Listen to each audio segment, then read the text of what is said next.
ప్రపంచంలో ఏ శక్తి ఇవ్వలేని గొప్ప ప్రశాంతత దేవుని కలిగిన హృదయంలో ఉంటుంది. కీర్తనలు 46వ కీర్తన 5వ వచనం. దేవుడు ఆ పట్టణములో ఉన్నాడు, దానికి చలనం లేదు. అరుణోదయమున దేవుడు దానికి సహాయము చేయుచున్నాడు, దానికి చలనము లేదు.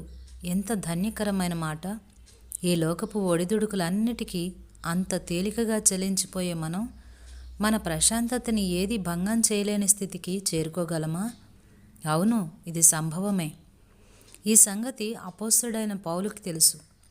యెరూషలేముకి వెళ్ళబోతున్నప్పుడు అక్కడ తన కోసం బంధకములు, శ్రమలు కాచుకొని ఉన్నాయని తెలిసినా ఈ విషయాలేమీ నన్ను కదిలించవంటూ ధైర్యంగా చెప్పగలిగాడు.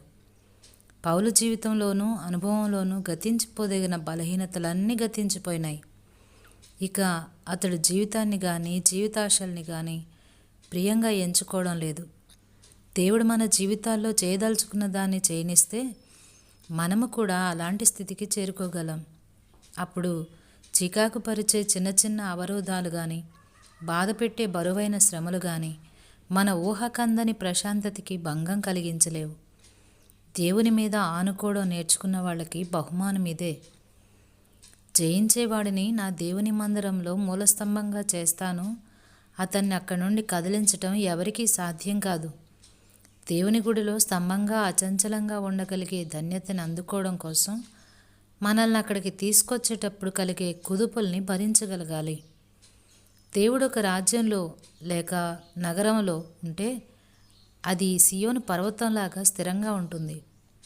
అలాగే ఆయన ఒక హృదయంలో ఉంటే దానికి ఇరువైపుల నుండి ఆపదలు చుట్టుముట్టి సముద్రపు హోరులాగా ఘోషపెట్టినప్పటికీ ఆ హృదయంలో మాత్రం గొప్ప ప్రశాంతత నెలకొని ఉంటుంది. అలాంటి ప్రశాంతతని ప్రపంచంలోని ఏ శక్తి ఇవ్వలేదు, ఏ శక్తి లాగేసుకోలేదు.